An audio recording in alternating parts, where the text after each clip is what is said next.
Class fourth Hindi part 2 भीड़ ही भीड़। मेरे मामा जी दिल्ली में रहते हैं। कई साल हो गए मैं दिल्ली नहीं गया था। कुछ दिनों पहले उनका पत्र मिला कि वे बीमार हैं, इसलिए मैंने तय किया कि मुझे दिल्ली जाना चाहिए। मेरे मामा जी के 6 बेटे और 4 बेटियां हैं, काफ़ी बड़ा परिवार है। फिर भी मुझे क्यों बुलाया ये मुझे समझ नहीं आ रहा था। खैर, मामा जी से मुझे असीम प्रेम था। उन्होंने पत्र लिखा, ये मेरे लिए आदेश था, इसलिए मेरा जाना तय था। टिकट का आरक्षण करवाने के लिए रेलवे स्टेशन गया। वहाँ पता चला कि किसी भी गाड़ी में जगह नहीं है। पूछताछ करने पर मालूम हुआ कि भीड़ ही इतनी रहती है कि 1 महीने पहले ही सारी सीटें बुक हो जाती है। अब क्या करता?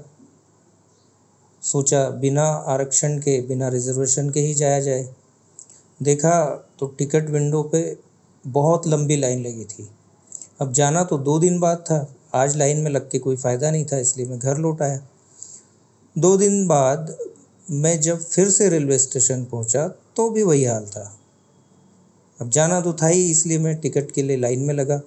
लंबी लाइन थी और टिकट विंडो पर इतनी भीड़ थी, लगता नहीं था कि टिकट मिल जाएगा। मेरे पीछे भी बहुत सारे लोग खड़े थे, लेकिन लाइन आगे बढ़ने का नाम ही नहीं ले रही थी। और टिकट खिड़की पे तो जैसे भीड़ का छत्ता लगा था। मैंने अपने पीछे खड़े आदमी को अपनी जगह रखने को कह के विंडो पर गया। वहाँ मैंने विरोध किया कि भाई ये क्या तरीका है, ऐसे तो पीछे वाले लोगों को टिकट ही नहीं मिल पाएगा। सब एक जगह भीड़ लगा कर खड़े हैं। जवाब क्या मिला?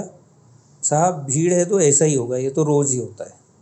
खैर, किसी तरह टिकट ली और मैंने रेलगाड़ी पकड़ी।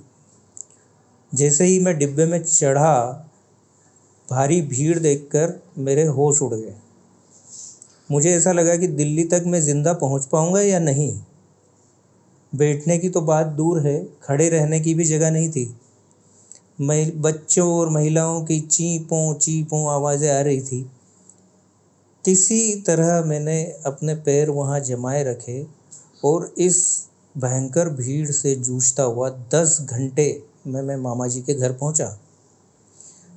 मैंने आराम की सांस लेकर, चैन की सांस लेकर मामा मामी को प्रणाम कर आशीर्वाद लिया ही था कि उनका लड़का मुन्नू गुस्से में लाल मुंह लेकर चीखता हुआ भीतर आया और बोला कि अब मैं राशन लेने नहीं जाऊंगा। इतनी लंबी लाइन में सुबह से दोपहर तक खड़े खड़े भी नंबर नहीं आता है, और नंबर आते आते राशन ख़त्म हो जाता है।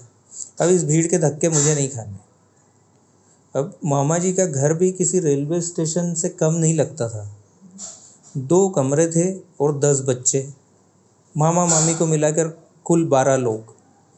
मुझे लगा कि जनसंख्या इसी गति से बढ़ती रही तो मकान और बड़े, कमरे और ज़्यादा करने पे भी रहने की जगह नहीं होगी। खैर, मामा मामी के आग्रह पर मैं 2 दिन दिल्ली में रहा। फिर उनसे आज्ञा लेके वापस लौटा तो रास्ते में फिर भीड़ का वही हाल था। रास्ते में एक मित्र का बेटा मिल गया। मैंने पूछा, क्या भाई? उदास चेहरा था, हाथ में फाइल थी। मुझे लगा ऑफिस से आ रहा है, तो वो बोला कि 2 साल से नौकरी के लिए भटक रहा हूँ। हर साल भीड़ बढ़ती जाती है और नौकरी घटती जाती है। इस तरह तो लाखों बेरोजगार भटक रहे हैं। अब मुझे लगा कि अगर जनसंख्या वृद्धि पर अंकुश नहीं लगा तो इस दुनिया में दुखों के अलावा कुछ भी नहीं मिलेगा। इस पे अंकुश लगाना तो बहुत ज़रूरी है। तो इस पाठ से हमने क्या सीखा? आप जिस तरफ जाते हैं वहाँ भीड़ ही भीड़ है, हर जगह है। रेलवे स्टेशन हुआ, सड़क हुई, बस स्टेशन हुआ, यहाँ तक कि लोगों के घर में भी इतने बच्चे हैं। ये समस्या बहुत विकराल हो चुकी है, तो इस पे रोकथाम करना बहुत ज़रूरी है।